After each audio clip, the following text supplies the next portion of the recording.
of the greatest sins we can commit is to hate ourselves when we are God's divine creation. All right, and we're rolling. Hi, guys. Welcome back to Backsliders, the podcast, where we have conversations with people about what they were raised to believe and where they are today. We're here today with another virtual special guest, Kristina Cunningham. Thanks for coming. Hi, everybody. Thank you so much for having me. Welcome to the show. So Kristina and I connected on Instagram, and she has a great blog called Transitional Christian. And other than like a few messages, we don't really know each other at all. So I'm excited to get to know you. Likewise. I really like what you guys are doing with your documentary. Congrats on having the film at, is it Sundance right now? Tribeca. But Tribeca, congrats on that. Thank you. Thank you. Yeah, we're excited. Obviously, everything is different right now with the pandemic that's happening, but we're excited to have our work be honored by a cool festival. The ever-evolving world that we live in, right? Yeah. People keep telling me that, but honestly, my life has not changed that much. I am an introverted agoraphobe. I don't leave my house unless I have to. Oh. So, this is just normal for me, except there are more people around because my husband's home. Oh, okay, yeah. Yeah, so more togetherness time for you guys. Yes, that's what we're calling it. How's it going? We're really good together. We give each other space. His office is actually where I'm sitting now, and my studio where I work is down in the basement. So we actually have a floor between us when we're working. And yeah, not that much has changed. We come together at 5, 6 o'clock when he's done for the day and I'm finished. And yeah, it's working out pretty well. Oh, that's good. It could be so much worse. Yeah. We're blessed. Yeah. And from what I've seen on your Instagram, you have like plenty of outdoor space and you get to spend some time in nature, which I'm sure is so valuable right now. We're missing that. It's been everything. You know, my husband and I moved out of an apartment a year and a half ago in Milwaukee and found this place on a lake out in the county. And we've only got 2 city lots, which is a lot when you're comparing to an apartment. But we're on a natural spring on a protected shoreline. Wow. So nothing new can be built. Wow. Yeah. And the animals have just taken over. It's amazing to watch. Wow, that great. sounds beautiful. Yeah, we're out in our, little duplex in Los Angeles, and we keep talking about how, much we're dreaming of being able to live in nature one day. Oh yeah. Yeah. I mean, I grew up on a lot of land as a kid, so at the time when I was a kid, I couldn't wait to get to the city, and my dad always told me I'd want to come back to the country, and I was like, nah, dude, I'm not going to do that. But now he's right. I want that country life again. My family said the exact same thing, and I told them they were crazy, and they are crazy, but they were also right. Yeah. Sometimes they're right about some things. So where did you grow up? Yeah, I grew up in the Ozark Mountains, which is very southern Missouri. Okay. I tell people that I grew up close enough to Arkansas that we could still make fun of people from Arkansas, but not too loud because they could still hit us with rocks. Gotcha. Which sometimes they did because kids throw rocks. But no, I grew up on 150 acres of trees. Yeah. Amazing. So the nearest neighbor being 2 miles away, we never heard anyone or saw anyone. My elementary school had 80 students, 6 of which came from one family.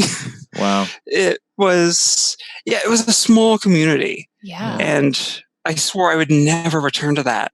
Yeah. But here I am. Right.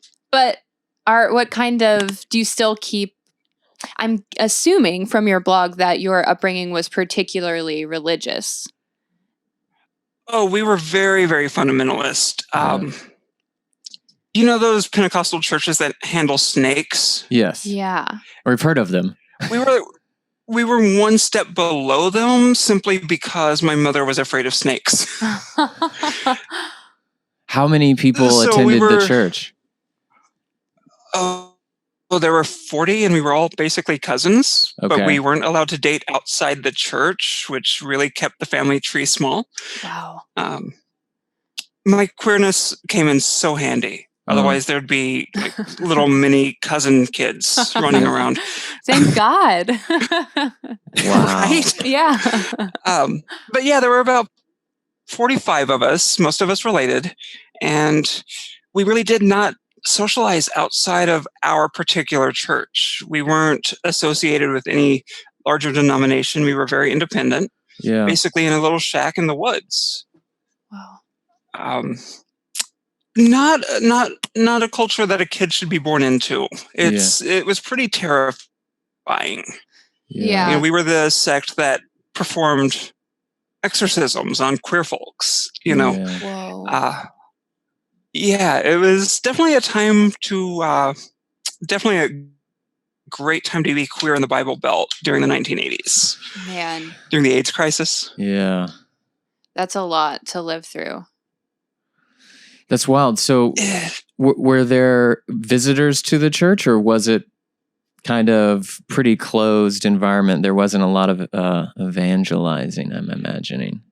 We had a lot of tent revivals. Pastors that would be traveling through needed a little financial boost. They'd set up a tent in our parking lot. We'd give them all our money.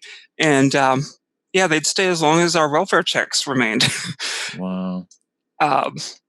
But aside from visitors, we really didn't. We were not good to outsiders. We were very much the church that believed everyone except for the 40 or 50 of us in the building were going to hell. Wow. Right. This sounds very similar just because we've watched a few little docuseries about Westboro Baptist Church. There are a few similarities in terms of like that was mainly one family. It's a fairly small congregation. And they felt like they were the only ones living according to the Bible. Yeah.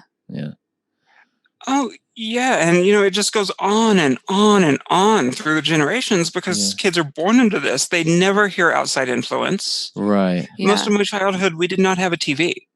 So I didn't even know queer people existed till I happened into a video store when I was 17 years old. Really? Wow. So how was that experience like to see that and understand that there was something that you hadn't experienced before? I don't even know how to describe it. It was weird because all of a sudden I saw an older version of me, which I thought I was the only one. Yeah. Wow. So it was life-changing for me. All of a sudden I knew that there was a community outside of what I was born into and that I had options. Yeah. In your community, did you feel like trapped within your own mind, or were people like pointing out things to you that made you feel different, or did you just know you were different and you weren't sharing it?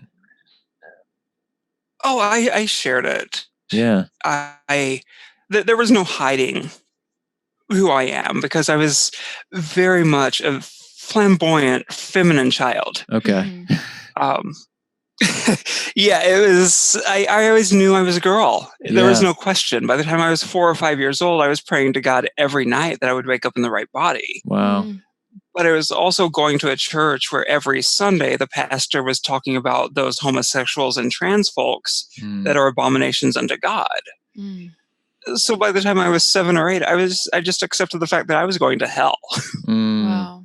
Which is a little bit of a freedom in some sense. I don't know. That's a pretty scary thing as a kid. No, totally. But it's a sort of surrender to just like, well, it is what it is. What am I going to do about it? Whereas like maybe the average Christian is just like whipping themselves for years, you know? Oh, yes, absolutely. And the thing is, I knew there was nothing I could do to change who I am. Yeah.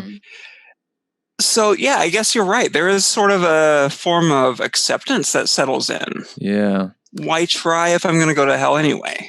Right. Well, and because really what's happening is abuse. Like we now recognize that like that kind of indoctrination and the treatment of queer children is abuse. It's spiritual, mental, emotional, and sometimes physical abuse to call someone an abomination, to separate them from God and then condemn them for... Separate them from themselves. Yeah. It's like, I'm so sorry you had to go through that. Yeah.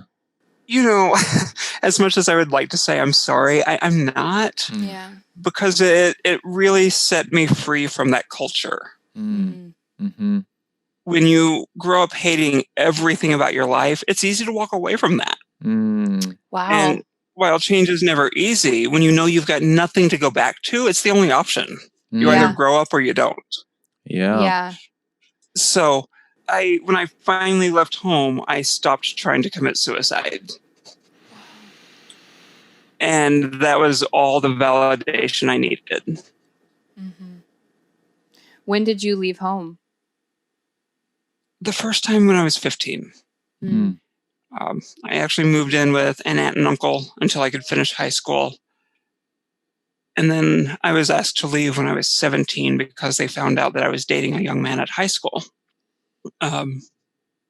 So yeah, I had 2 leaving homes, one from my mother's house and one from my aunt and uncle's. So what were your aunt and uncle just as religious as your parents, or they were a little more open before they we were kicked all you part out? of the same congregation. Oh, okay. In fact, it was them, my aunt and uncle, their 6 kids, and my aunt with cerebral palsy. So that family alone made up 9 of the people in the church. Yeah, our dating options were quite limited. Yeah. Yeah, I'll never forget the scandal when I broke up with my cousin Pearl. She was such a good girl, though. Is that real? Yes. We were supposed to get married. Wow. That was who they had chosen for me to marry, because we were the same age. Your first cousin? Oh, yeah. I think. I don't know. Who keeps track in those places? I know. Yeah. I mean, a cousin is a cousin, in my opinion. Right. Wow. Well, are you still... But no, do you still speak to Pearl? No. Her heart was broken when she found out I was queer. Okay. She was probably 4th or 5th down the incest ladder. By this point, she was not the brightest girl. I hate to say that about my cousins, but they're not the brightest people. The only thing that saved me, and I hate to say that I'm so glad my dad was homeless, but had my dad not rode into town on a boxcar and met my mom, I would have been a victim of incest. I would have been born into incest. Wow. So by circumstance, my dad just happened to hop off the boxcar in Poplar Bluff, Missouri. And 9 months later, here I was. Yeah. Wow. Well, was she religious before your dad? Oh, yeah. So she came from the more religious my parents family. never stood a chance. Oh, yeah. She was raised by her fundamentalist aunt and uncle. Okay. Yeah. After they took her out of an orphanage as a teenager. So, I mean, she was raised by Catholic nuns and then adopted into her brother's very fundamentalist Pentecostal family. My mother never had a chance. It's hard for me to have hate for her. Sure. Because her childhood was so messed up. Yeah. She was taken from her mother at 4 years old and placed in an orphanage where her brother left her for 12 years until she was old enough to come out and take care of their children. Yeah. Oh, wow. So she never knew she never had a mom growing up. She didn't know how to be a mom. And while her choices are still hers, I will not speak to the woman. It's hard for me to hate her for it. Yeah. Because we only do what we know. And not everybody's strong enough to break the cycle. Yeah. Right. But that's a very enlightened view. And it sounds like you've done a good amount of self-work to be in that place where you can, step back and see your mother's own indoctrination and her own suffering and things she couldn't control. So how did you get to that place? What was it, through therapy? There's been a lot of therapy. There have been a lot of therapists because I have trust issues, and if a therapist doesn't feel right, I'm going to close them out. And one of the things about growing up in an abusive household and extended childhood trauma is it leaves us with some very sociopathic traits. Okay. And if I don't trust my therapist, I can out-therapy my therapist. Oh. Right. Yeah, I follow So that. Meaning like you I've been can, through probably. when you say out therapist, your therapist, you can create a narrative that maybe isn't the honest truth of your narrative. I'm very good at hiding my emotions. Okay. Oh, okay. So you can go to therapy, but not really be there. Correct. Yeah. Correct. And I've now found a therapist who recognizes when I'm doing that Okay. and calls me out on it. That's great. Right. And says, hey, you're doing this thing. You need to stop because you're going to waste your hour. And you're paying So for this. it took, right. Yeah. And oddly enough, I found a Jesuit Catholic therapist who had never met a transgender woman before, but we are doing amazing work together. Wow. And one of the ways that I've had to learn to forgive my mother was learning that the only way I was going to be able to forgive her is if I stop focusing on the why.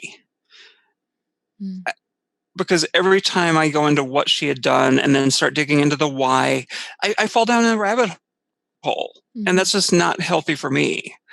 So to step up and realize that she was just as damaged by her childhood. You know, her mother was a hermit that lived in the middle of the woods, a survivor of the Great Depression. You know, life was not easy for her. It wasn't easy for my mother. I get that. And while I may never be able to fully forgive her, I can at least understand where she was coming from and realize that she wasn't left with a lot of choices. She was never taught to be a better human being. And unfortunately, she never developed the drive to be a better human being. And she never changed her environment. No. Which is hard. It's hard to grow when you're in a cage. It is. And, you know, to her credit, she had a child that looked so much like its father, whom she hated with a passion. So we never were going to have a good relationship. It was never going to happen. So did they eventually divorce? Oh, they divorced before I was born. Or they separated before I was born. Okay. My mother actually got pregnant within a couple of months, took me over state lines to get away from home, and convinced me that her brother and his wife were my grandparents. Until I was 10 years old, I did not realize that that was not my real grandmother and grandfather. Right. Whoa. And so, you know, I've got this entire family history that this woman stole from me because I never knew to ask. Did she say? And by the time I was old enough to know to ask, I didn't care to. Right. So what was the story of your father? How did she explain his absence? Oh, just that he was an abusive alcoholic. Gotcha. And my father would be the first to tell you that he was an angry alcoholic. Do you talk to him now? No, he passed away back in 2002. Okay. I got to meet him briefly after I was shunned from my church, my family, because I needed a place to stay, and he happened to be in the area. So I found him, and I spent a couple of months trying to get to know him, but I was at that point, an 18-year-old, very damaged, very fundamentalist, queer kid. Yeah. And the only things I'd ever heard about this man were terrible. So I wasn't going to give him a chance. Right. A few months after we reconnected, he asked me to actually hop on a boxcar with him and go out to California to meet my sisters. It was never going to happen. I preferred being homeless in one spot. So he left, and a few years later, I got the phone call that he had passed away. Was he, when you were getting to know him, he was aware of your queerness, and what was his response to that, or what kind of conversations did you guys have? You know, he was fine with it. I'm pretty sure he was bisexual. He had no qualms about that. His only concern, I had been born his only son. He had, counting me, he has 18 daughters. Wow, that is a lot. So that's a lot. My dad was a whore. Ooh, bad word. Sorry. My dad was a tramp. My dad got around. He had a lot of babies with a lot of different women, which is quite the accomplishment for a homeless man. Yeah, and very healthy reproductive system. Yeah, and the timing of that. But 18 girls? Yeah. That is a lot. Yeah. No sons, but he had seen me as his last chance to provide an heir with his last name. And his fear was that his legacy was going to die with me. He told you that? No. Oh, yeah, very much so. And that took some conversations because I had to explain to him whether I could have had kids or not. There's no way I would have. Not after watching my mother's mothering, her mother. You know, women in my family should not be mothers. I've got to stop this with me. Wow. Sorry, I'm getting sidetracked. I do that a lot. No, we like this. Yeah, human stories are the greatest thing because we all learn from each other's stories. So whatever you're happy to share with us, we're happy to hear. Oh, good. How did so did you come out to your family prior to being, or what was your internal process for deciding to tell them or to leave? I never came out, actually. And here's your reminder to everybody who's listening or watching. Don't out people. Sure. It's an act of violence. It's terrible. It costs us so much. You know, when I was a senior in high school, I was dating a kid a couple of grades younger than me. And we actually had a sleepover one night, which, you know, my family thought nothing of. Kids having a sleepover. I don't remember what we said, working on a science project or something. And we ended up getting intimate. And a few days later, he told his sister. Now, I was Apostolic Pentecostal. He was born and raised Southern Baptist. Yeah. So it was like our own little Romeo and Juliet, except, you know, not. So he told his sister told his parents, and his parents called my aunt and uncle. Oh. By the time I got home, there was an intervention. They had opened a letter that my boyfriend had sent in the mail for some reason, detailing every third act that we had done over the weekend. And I was told that I needed to pack my things and get out. Halfway through the second quarter of my senior year. Wow.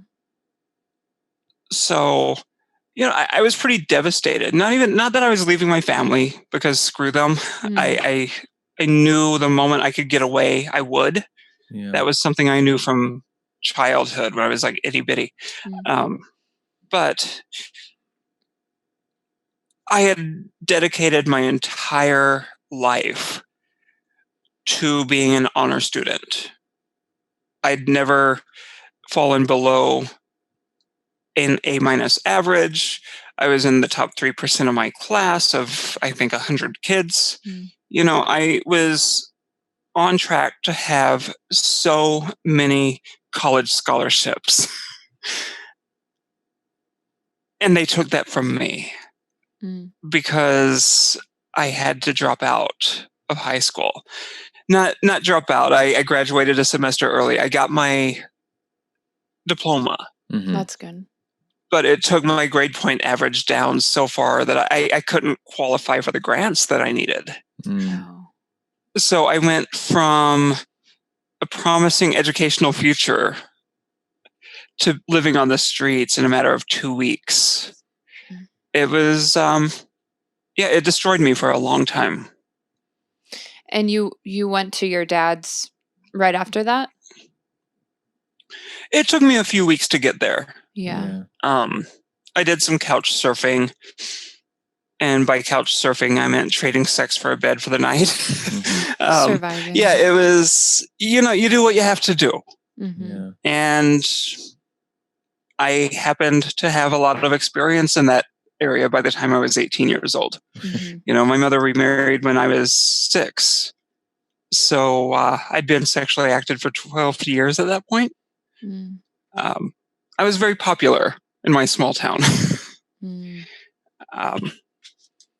But and throughout this journey, are you believing in a God, in the God that you were taught about? How is that affecting you? Are you questioning things, or do you remember what you were thinking spiritually at the time?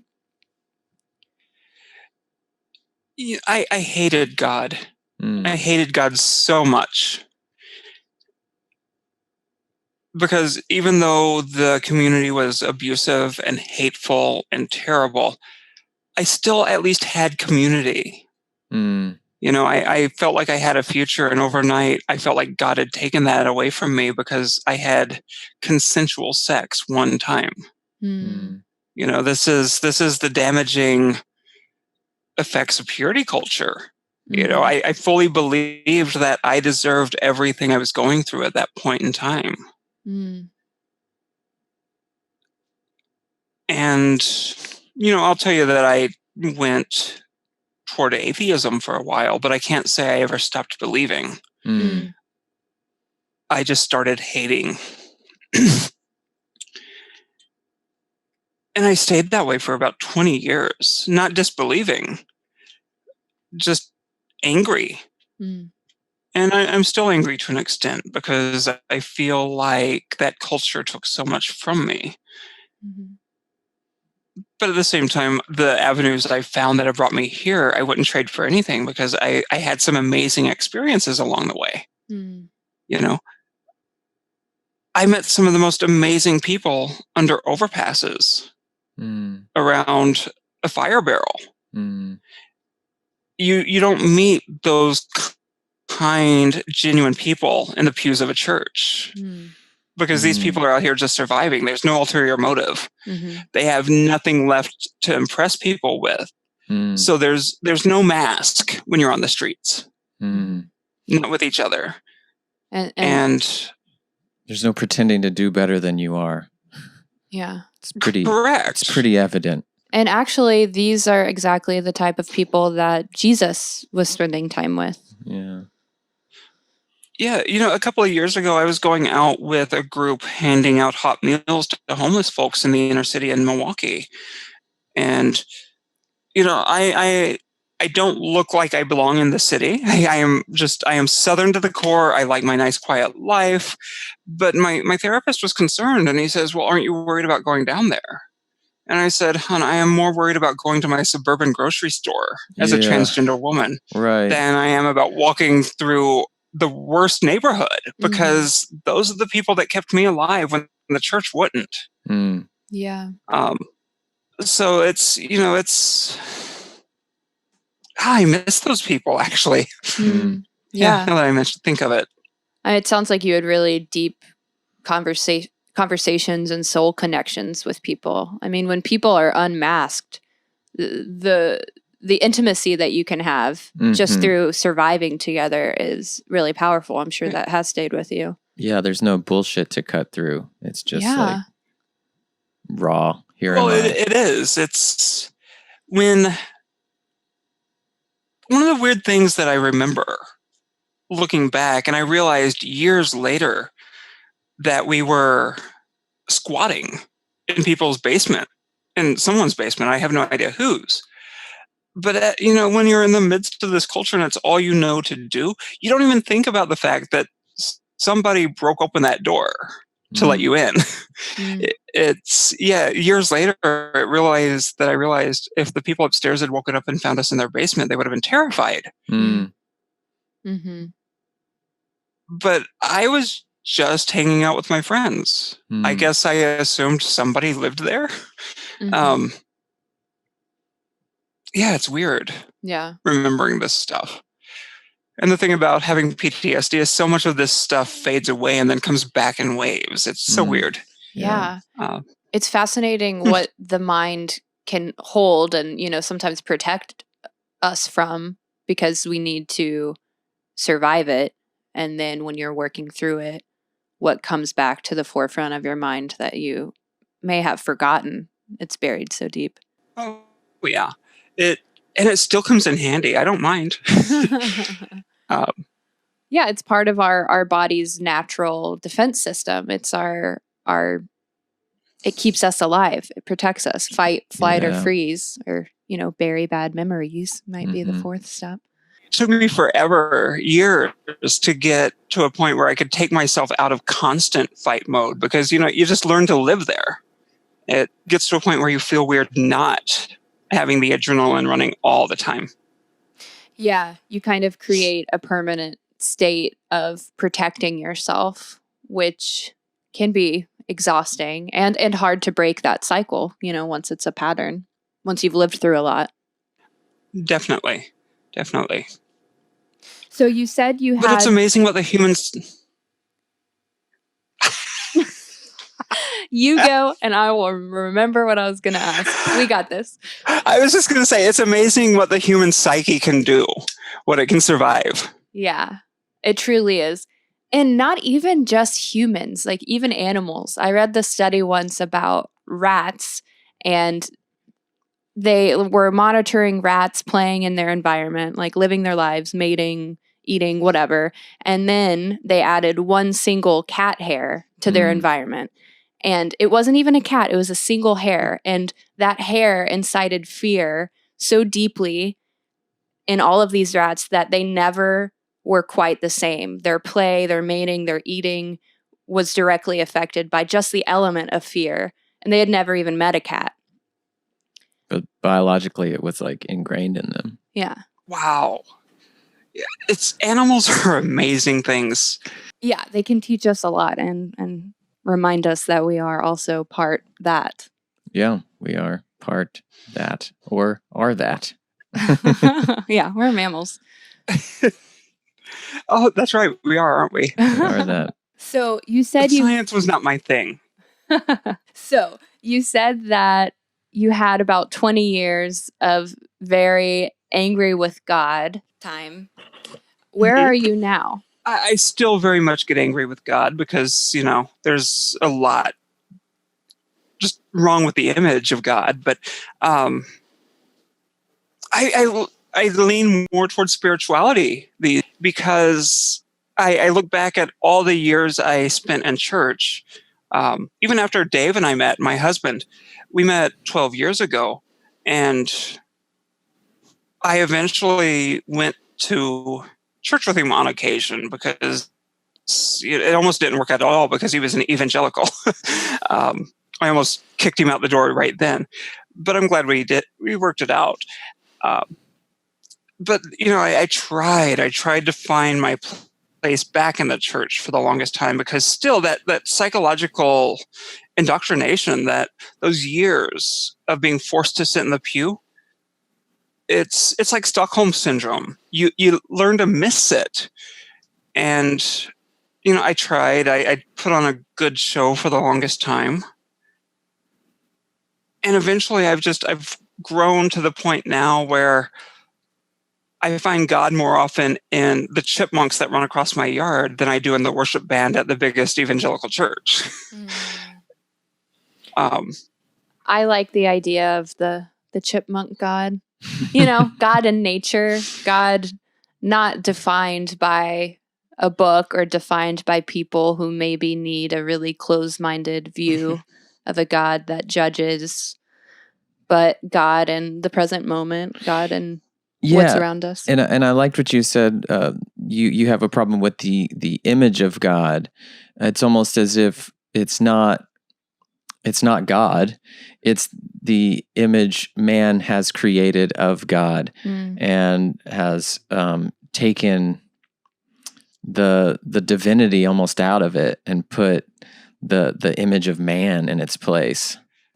And I fully understand how this happens, because who doesn't love an idea of a God who hates the same people we do?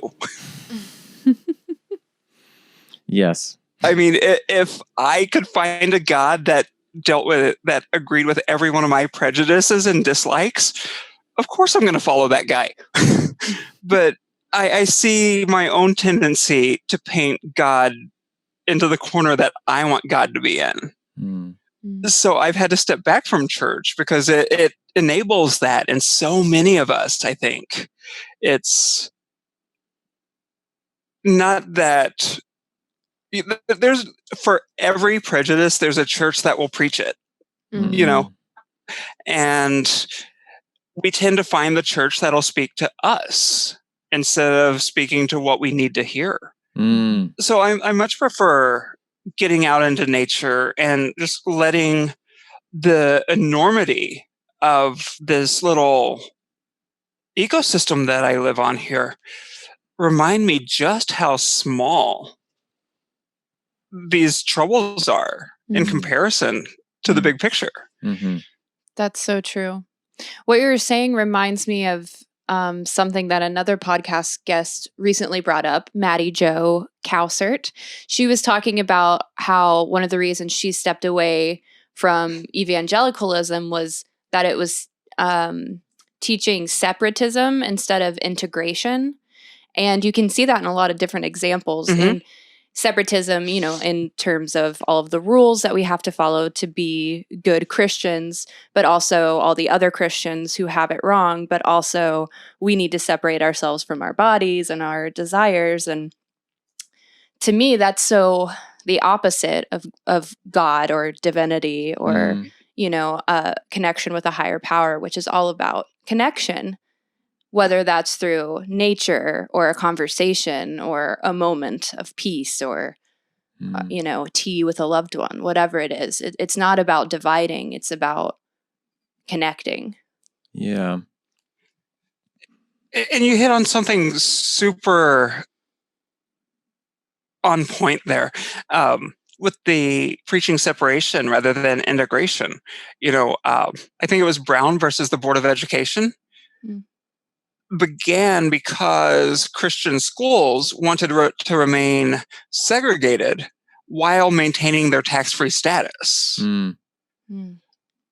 So the church actually sued the government for the right to keep African Americans out of their schools. So this is nothing new. This is systematic, it's intentional, and it's very, very well thought out. I think it's easy for people to forget how recently the Bible was being used. It still is being used today to justify, for some people, homophobia or discrimination. But like you just mentioned, in the 60s, it was used to literally justify slavery and inequality based on race. And we want to pretend that like that's such a long time ago, but it's very recently. And now I think most Christians would agree that you can't use the Bible to justify slavery. But I think that hopefully we're moving towards a point where if enough of us keep having these conversations and speaking out about the harm that Christianity is still doing towards people, especially queer people, that they'll realize that they can't use that book to justify hate if they're claiming that it's a book of love. Yeah, it can be used to justify prejudice, but I don't think anything should be able to be used to justify prejudice. You know, it's counter even biblical, and even if you're not referencing the Bible, I think it's just counter human, pro-human, or pro lover of living. I enjoy living. Yeah, that's a good thing. Yeah. I'd like to do it while I'm here. It's interesting. It's like this integration versus separation. It makes me think of, it seems there's this enticing thing for people that are teaching the separation as opposed to integration, to kind of teach what we're supposed to hate or dislike as opposed to what we're supposed to love. And I would imagine if we focused on what we're supposed to love, it far outweighs anything we're not supposed to. I don't know if there's something that we're not supposed to love. Fear. Oh yeah, right. Fear. Except in October, then we're allowed. Yes. Then it's It's just so fun. It's fun. Did you ever go to a hell house? In fact, what? Did you ever go to a hell house? Did you guys have those in Missouri? No, because those were satanic. Oh, okay. We had harvest festivals instead. Yes. No, the Hell House was for the evangelical folks that were bigots and not bigots, heathens, because they were all going to hell. Right, I forgot it. So it didn't matter if they had their Hell House; they were headed there anyway. It was just a preview of what was to come. Yeah. Amazing. I look back and I was like, how did I even survive this? Like semi-normal, because no, I should be kind of like my siblings back home who are just not right. Go ahead. Was there a fair share of like self-loathing and self-hatred? Because I imagine your congregation was still filled with sin.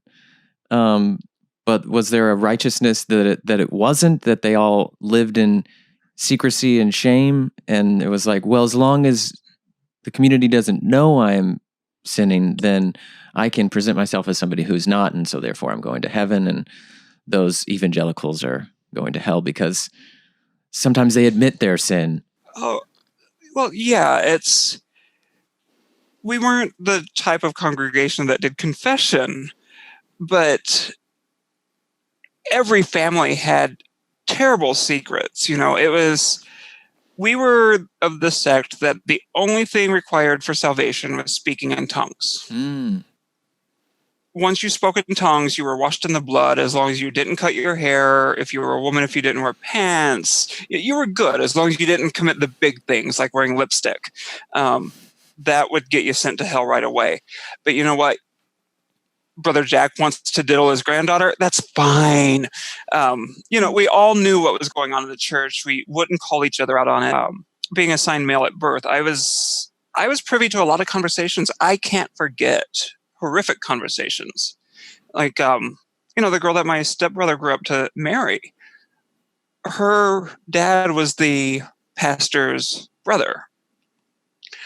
This girl was the only woman in this church who wore skirts above her knee, but she wasn't allowed to wear them any longer because everyone knew her daddy liked to see her legs.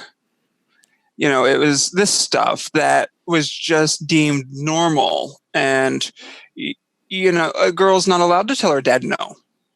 Damn.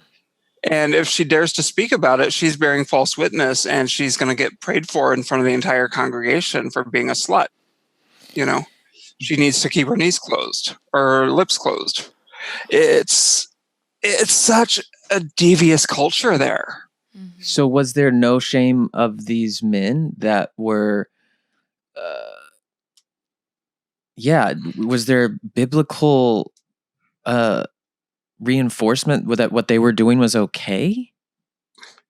Well, you got to remember that these are the folks that consider Sodom and Gomorrah, they're torture porn. These are the people that they love those stories so much. They think Lot was the only good person in Sodom and Gomorrah. The guy who later got his daughters drunk and raped them, giving each of them a child.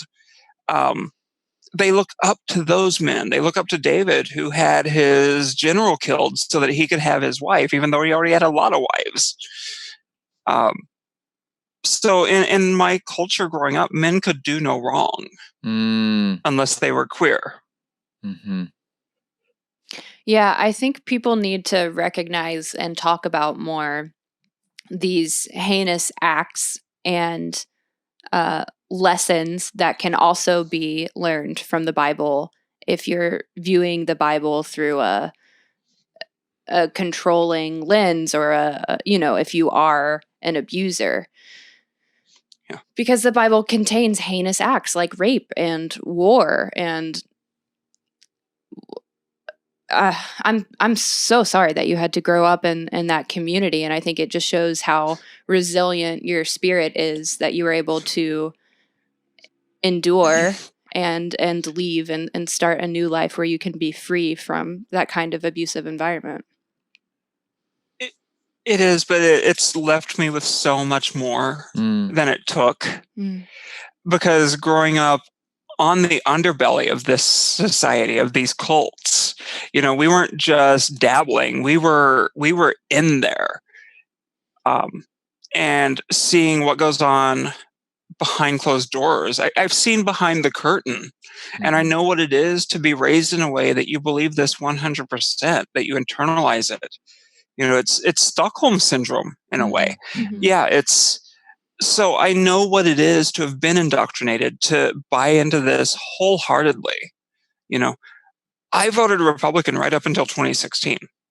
Wow. I had a lot of demons to face, a lot of prejudices. I was raised in a very racist community, and I still have to fight that daily because those claws get in so deep. And I forgot where I was going with this. Oh my goodness. I think you were just talking about indoctrination and how that stays with you. Oh, yeah. So what that's done, though, is it's given me the ability to emphasize. It's given me empathy for the people that hate me for no reason, but I understand what their reason is, because for them, their reason is very real. They have no doubt in their mind that they are doing God's work by harassing me. Right.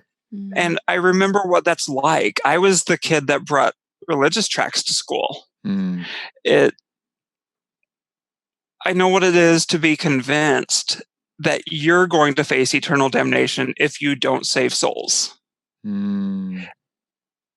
So it's getting harder and harder for me to hate these people, and I wouldn't trade that for anything. Because it keeps me humble, because I remember I used to be these people.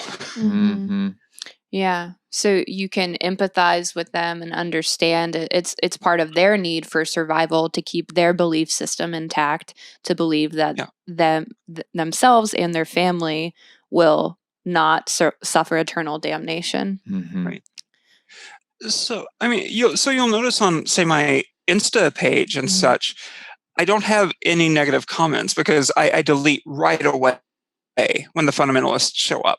Because even though I respect where they're coming from, I know the indoctrination firsthand, my boundaries are equally as important. I'm not going to push back. I'm not going to try to convince a Christian that they are wrong. Because their faith is their faith. It's not mine to question. What I'm here to do, and what I hope to do, is simply talk to the people who have been hurt by religion, those who are looking in, and showing them that, there's a better way. We don't have to torture ourselves. God did not create us to torture ourselves and hate ourselves. We're to live in love. Amen. And we're not alone. And we're not. But I think one of the greatest sins we can commit is to hate ourselves when we are God's divine creation. To hate ourselves, who is made in God's image, is to hate God.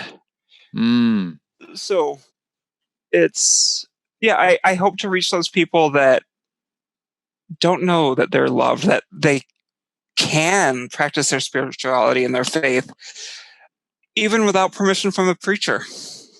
Absolutely. Yeah. Hopefully without permission from a preacher. Or for permission it's from better anyone. Without. Yeah. It's much better without. Yeah. It's a little bit more personal, a little bit more your own. It is so freeing to know that you don't have to do a certain thing or say a certain prayer or speak to a certain person or be a certain way to be loved and accepted. That, love is a part of who we are. And for people who don't believe in a Christian God, that just, good energy or love is in you. It's not coming from outside of you. It exists in all of us. And there's nothing that we have to do in order to earn it. Right. And the thing is, if we truly believe that Jesus brought the Holy Spirit to us, to dwell in us, then we don't have to rely on the interpretations of what other men heard from God. If God's now speaking directly to us, our conscience is enough. We know if what we're doing is wrong. Mm-hmm. Yeah, that's powerful. I was just having these thoughts about, we don't question how we have different relationships with our friends, and we don't question how people have different boyfriend, girlfriend, or husband and wife, or girlfriend, or husband relationships. We don't question the amount of options that there are, and the amount of different types of how those relationships interact and work for people. Yet we seem to get trapped that there's only one way to have a relationship with the most unknown entity that we've ever tried to pin down, and us. It's almost laughable. It's like we have so many examples of the variety, and yet we think that there's only one way with this thing. Mystery. Yeah, this mystery. Yep. And we're determined that our way is the only way. Right. Well, when you're your relationship with the divine is one way, but it's not. It's the way you have a relationship is never going to be the way I have a relationship, or anyone else who's ever existed. We're all snowflakes. We are. And you know what? Sometimes my relationship with God changes by the hour. And it should. I scared my husband a few weeks ago because I was just outside yelling profanities at the sky. And he says, what's going on? I was like, well, I'm pissed at God. And I was like, if God is big enough to create all of this, God can handle a few swear words for me once in a while. Of course. Yeah. And one of I forget who wrote it. I read a book a while back, and I've always had trouble with sitting and just praying because it feels so forced. Mm-hmm. And it was, I think, Brent Hansen actually, but it was, why not just try talking to God as if he's your dad and he's constantly over your shoulder? He says, because God wants to hear what's on our heart in the moment. He doesn't want to hear some prepared speech. Mm-hmm. So I've gotten to the point, and it's really inspired me to become more mindful of my surroundings, because I now notice the little things. It was like, hey, God, that chipmunk's cool. It's the silly, seemingly insignificant things that I'm now stopping to notice. Because, it doesn't matter. It doesn't always have to be heavy. Mm-hmm. Sometimes it just, God wants to hear about our joy. Yeah. I definitely remember one of the things that attracted me to the megachurch that I got involved in high school was how they spoke of having a relationship with God like he was your father. And that really appealed to me because I really wanted a good father. And then when I started feeling like, too controlled or abused in that environment with their definition of God, I stepped away, and I was an angry atheist for a couple years. And then through exploring, doing some therapy and yoga and trying to figure out what I believe to be true about spirituality and what I would like to take from religion, if anything. Now, when I think of God as a father, if I can create like a really good dad in my mind, that's appealing to me. But for people who have like hard relationships with their dad, it's hard because you're filtering your view of God as a parent, and your parent hurt you. And so, that can be a separation from divinity. So sometimes now, it's more comforting for me to just be like, whatever God is doesn't have a gender, isn't a type. It can be anything. Love. The greatest nurturer ever known. Yeah. Half the time I just refer to God as Gaia, Mother Earth. Yeah. Sometimes, most often, it's just they. Mm-hmm. Because I struggle with imagining God as a man. Mm-hmm. It's, if God is everywhere and God is all of us, then God can't have a gender. No. Or a species, really. No. Yeah. And by trying to define a gender of God, you're automatically separating anyone who is not that gender, that binary gender, from God, which that's not cool. Yeah. We really like the example. We still haven't figured out which Native American tribe, or it could be most of them. We should look it up. They actually kind of revere people in their culture that are two-spirit. And it's because they're like not separate from what they imagine the divinity, but they have a word for. I'm not thinking of the word. Oh man, like closer to divinity because you're not only one thing. Yeah. And I've read a lot of that history. My grandmother on my father's side was Blackfoot. And I really need to research that history. I want to find just how connected I am. But my grandmother on my mother's side was a mystic, a seer and a medium. So, I have these natural inclinations toward mysticism, and I'm starting to really incorporate that into my spiritual practices. But yeah, like you said, the Native Americans and their reverence for the two-spirited people, it's beautiful, and I find it comforting being Native American. And it's taken me so long, though, to embrace mysticism, and I'm still working on it. Yeah. Kind of freaks my husband out a little bit here and there. But when I look through the Bible, and the men who wrote the Bible were saying the same thing about witches and mystics as they were saying about homosexuals and such. It's men tend to put their prejudices into any work that we produce. It's human nature. So to take the entire Bible as the gospel truth, for lack of a better word, I think puts far too much faith in men and not enough in God. Wow, that was beautifully put. Because those men that wrote those books, they had their own agendas. They wanted power, they wanted wives, they wanted land. They had their prejudices, and they weren't infallible. To treat them like they were infallible puts them on a pedestal as idols, and I'm just not comfortable with that. Of course. And what is infallible, if anything? I mean, nothing human is. Right. Oh, no.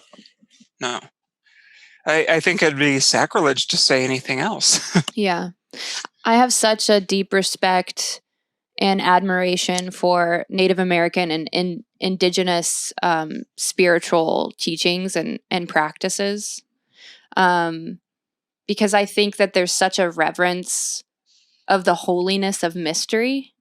And I think that there's an example in that and their respect for two-spirit people, and for how they acknowledge, from what I've read, that there's so much that we can't fully grasp or understand, but we should, be still and breathe and take lessons from nature and turn within. And I think like that, to me, like the end, practice love, embrace the mystery should be how we all strive to live. Not that I'm anyone to tell anyone anything. Same. I just know that I hope I never stop learning or evolving, because complacency is not a place where I want to find myself living. No. Yeah. Amen. Agreed. Amen.